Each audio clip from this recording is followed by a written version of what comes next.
What's up, Minecrafters? KC here, and welcome to episode 36 of my Let's Play for Minecraft Pocket Edition. During the last episode, I was working on building a new home just above my mob grinder, and I worked on that a little bit off camera, and it's not bad. I used some different types of blocks here for decorations. For example, I used some leaves. I used some wheat seeds for different types of vegetation outside of my house. I also used trapdoors for shutters, and I like the overall presentation. But as I worked through that, I determined that I really would like to have some different types of lighting available to me. And one of the things that I have wanted to have in this world for some time is the ability to grow pumpkins and use jack-o'-lanterns for lighting. But to be able to do that, I'm going to need to build a Nether Reactor. And as part of that process, it will create the items that I need to do that. So that's really what today's episode is going to be about. I'm going to build the Nether Reactor and gather some of the materials that it creates. If you look at my inventory, I've already gathered the things that I need to create the Nether Reactor, and I believe I'm ready to go ahead and begin working on that. That's not something that I want to do in my underground world for a couple reasons. One is it generates a fairly large structure called a nether spire once the reaction is complete, and that spire is made out of netherrack. But that spire, as it builds, will destroy any block in its path. So I don't want to risk that in my underground area. So I have found an area outside that I want to use for that. And it's an area that I've been using to gather sand to create glass blocks and to do some building with. And the other thing that I like about that area is it's pretty far away from my home. So the large nether spire that it creates will be far enough away from my house where I won't see it. And again, that spire will be made totally out of netherrack. And so I won't have to worry about trying to remove it right away. I can go back to it and gather netherrack from time to time as I choose to. And really, again, not be concerned about that structure either destroying parts of my world, or just being left there in a state of, partial completeness as I take netherrack from it. So, again, this is an area that I've been using to gather sand, and you can see that I have a fairly large flat area. And so, again, this is where I'm going to build my Nether Reactor, and the resulting spire will take up a large portion of this flat sandy area. So I do have a chest here, and this is just where I've been storing sand as I've been working.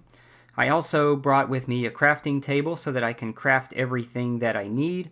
And then I also brought a bed because once the Nether Reactor begins, it automatically switches to nighttime.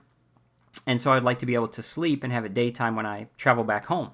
So first thing I'm going to do is build my reactor core. You can see the ingredients for that, 3 diamond blocks and 6 iron blocks, so I can create that. Then the other thing that I will need is 4 gold blocks. And so I had done enough mining in my area to be able to find all of the all of the gold that I need for that. And so I should now have all of the things required to build the Nether Reactor. Except I do not have any cobblestone. So let me go grab some cobblestone very quickly. That should be pretty easy to find. You do need 14 cobblestones or cobblestone blocks to build the Nether Reactor.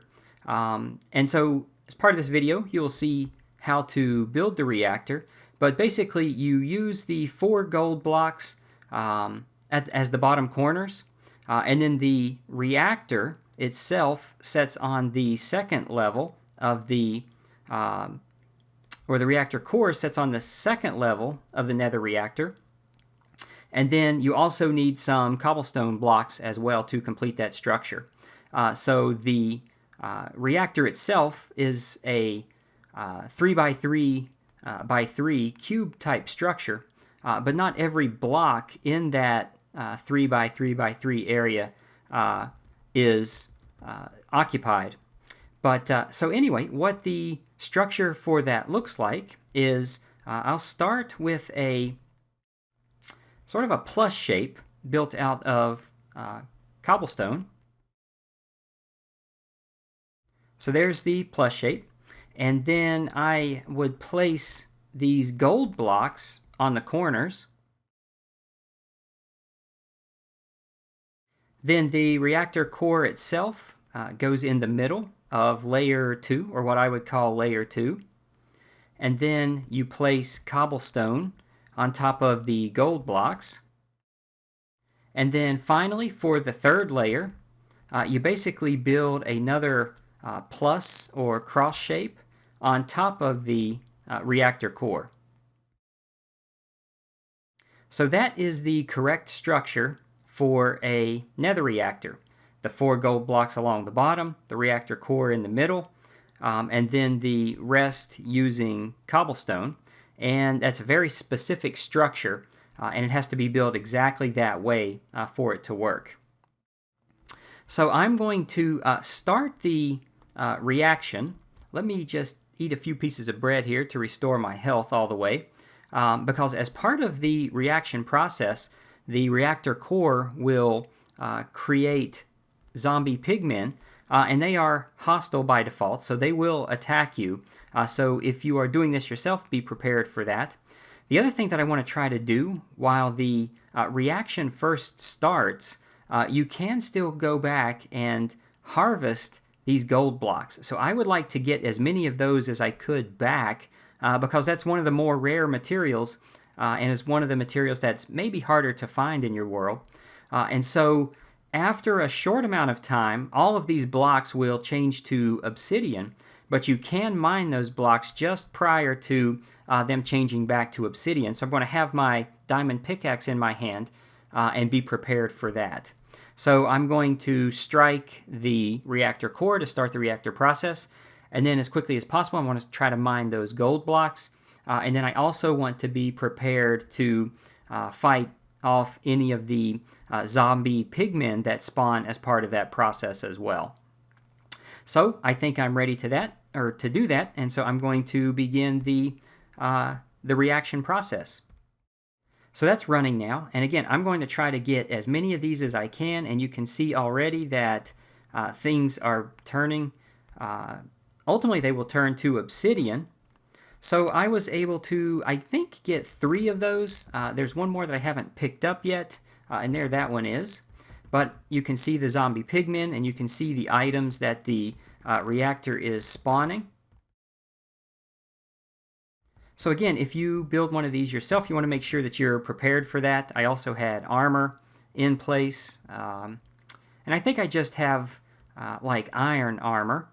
So that provided enough protection for me to be able to try to harvest all of that gold back, as well as survive the zombie pigmen. So the reaction process itself is complete, and what I'm left with is the reactor has been turned into obsidian. And if I hadn't reclaimed those gold blocks, and I only reclaimed 3 of 4, but if I hadn't reclaimed those would have been turned to obsidian and been lost. But the nice thing is, my reactor core itself, if I mine that, I will be able to reclaim it. So I have my reactor core back in inventory now. The other thing that starting the reaction process does is it automatically switches it to nighttime. And I think I was either in nighttime or close to nighttime anyway at the time that process started. But that's one of the reasons I brought a bed with me, was so that I could sleep after I finished that and turn it back to daytime. So I'm going to spend just a few minutes here gathering a little bit of this netherrack. Again, if you look at the spire, you can see it's a very large structure. And so there's quite a bit of netherrack available, and I'm certainly not going to mine all of that today, but I will grab a few blocks of it because that's another lighting idea that I have, is that the netherrack you can strike with flint and steel, and it will burn a fire that never goes out. So you can use that for torches or different lighting purposes, but that's something that can look nice if used properly. So I have a few blocks of that, but the other things that I hope to get, I did get. I got some melon seeds, I got some pumpkin seeds, and that's something that I really wanted because I can plant those and create a pumpkin farm, and then from that I can create jack-o'-lanterns to use for lighting purposes. I was able to reclaim 3 of my gold blocks. I also picked up 4 bars in the process that were dropped by the zombie pigmen. I got a few books. I also got some nether quartz, and I got a full stack plus 2 more pieces of glowstone dust. So I can now make glowstone lamps as well. So that's all good stuff. Yeah, I almost got taken out by that creeper. So that was a little bit of luck there. And you can see that mobs are dropping from the upper levels. If you were to go up into those upper levels, you would find that there are floors there, and because of the low lighting conditions, hostile mobs will tend to spawn there. And sometimes they will drop out, but a lot of times you'll just be able to look up into that area and see hostile mobs up there. So I've gathered everything that I wanted to gather. I'm not going to take down any more of this structure today. I'll probably come back at some point and get some more netherrack and maybe take that structure down completely. But at this point, it's so far away from my base that it really doesn't bother me, it being there. But again, I really wouldn't want to leave that permanently.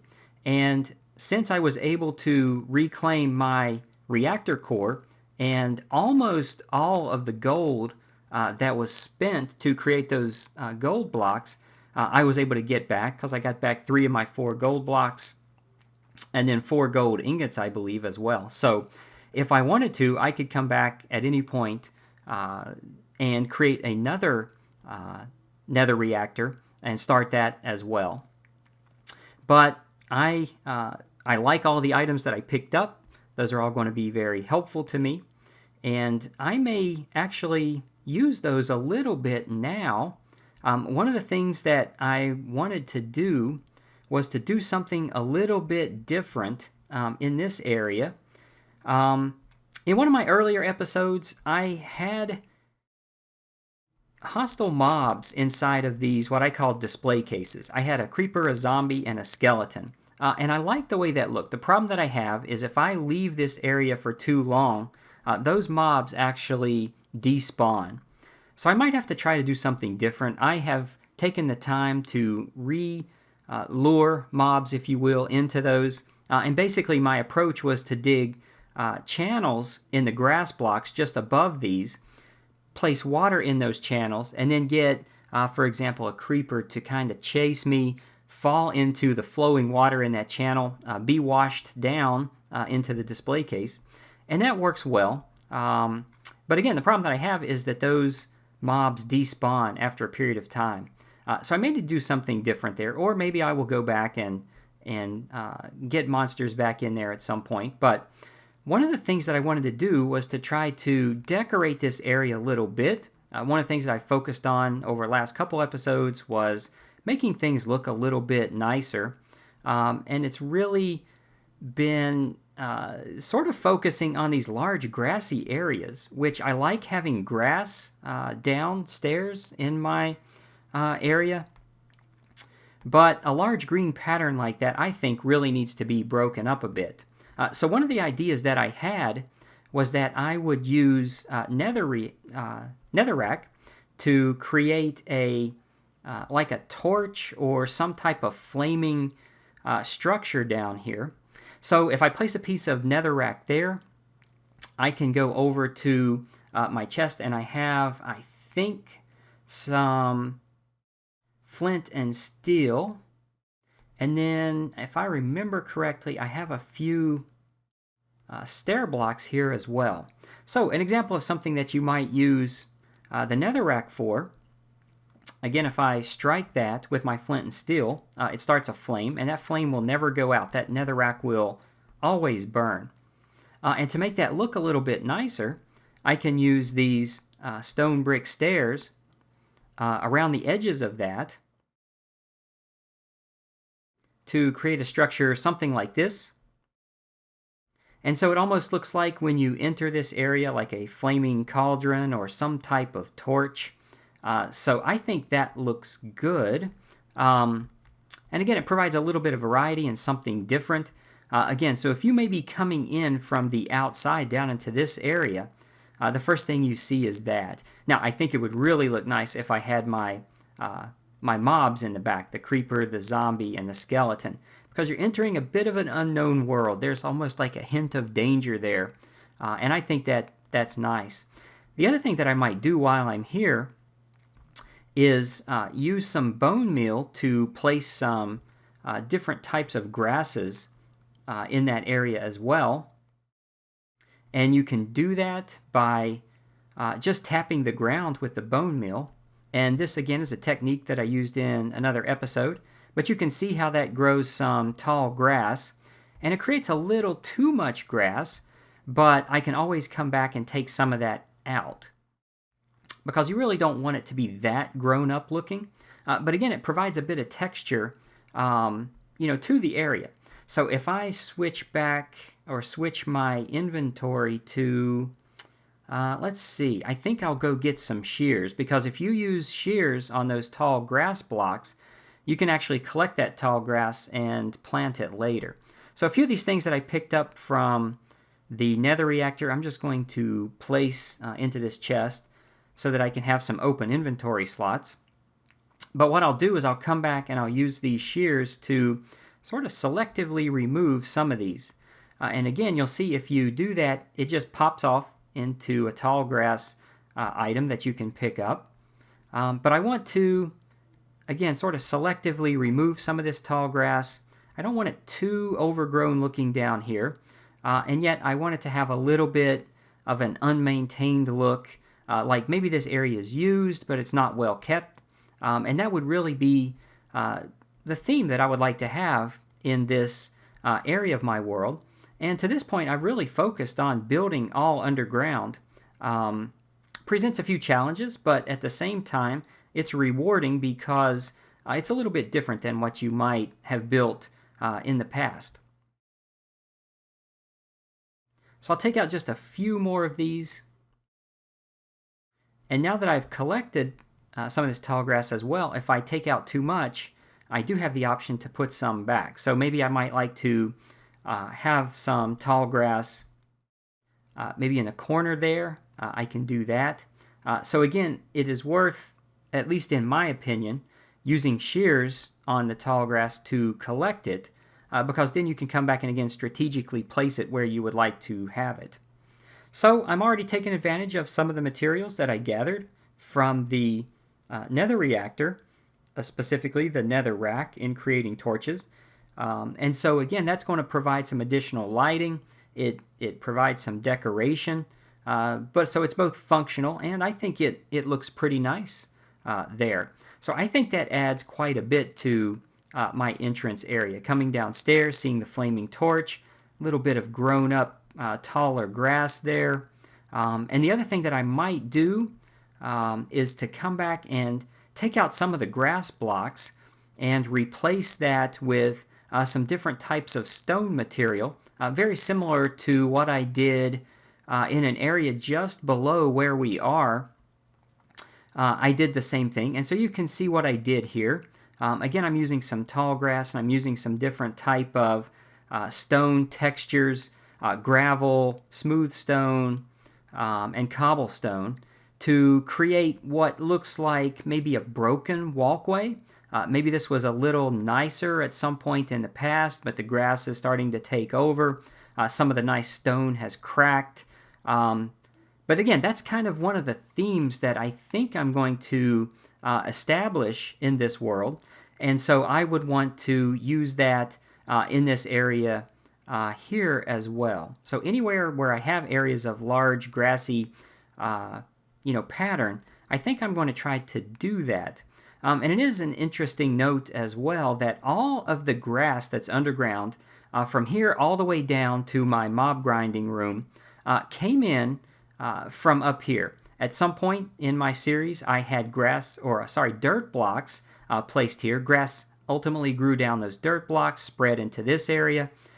There was also a set of stairs that went from basically that corner down into this area just below where I have my wheat farm. And then ultimately that spread. And then I just kept doing that so that I could have a full grassy area here in my tree farm. Again, I had that grass also grow down into this area, and then ultimately back downstairs. At one point, these were dirt blocks. So the grass grew down there, and then finally it spread through this entryway and then into my mob grinding room, where I'm still working on getting the grass to spread all around. I need to come back and replace all of this stone here with dirt blocks. And so the grass will spread. You can see that it has worked its way sort of back into my chest room area. And it came around the corner and is now spreading back towards my new home that I'm building as well. So again, that's an interesting way to get grass to grow downstairs. And it's time consuming. And again, it just takes time for that grass to spread, and you have to replace things with dirt. And again, this is an area that I probably will not want to have just be all grassy.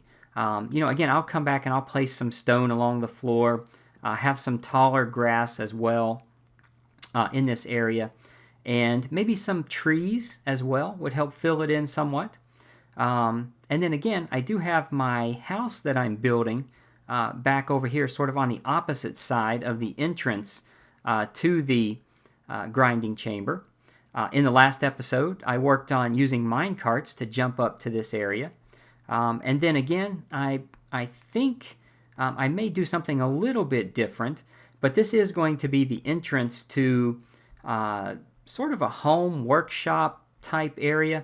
And I really haven't spent too much time yet working on that. Again, I sort of got to the point where I was wanting to make some decisions in terms of what I wanted to use for lighting. And as opposed to having torches all over the place, I think I'm going to use some of the nether rack. I'm again going to grow pumpkins from the seeds that I gathered and make jack-o'-lanterns for lighting. And so that's really what prompted me to go ahead and do this Nether Reactor episode today, because I wanted to gather those materials. So I think I'm going to end the episode here. I hope you enjoyed watching this episode. I certainly enjoyed creating it, and I look forward to the next episode.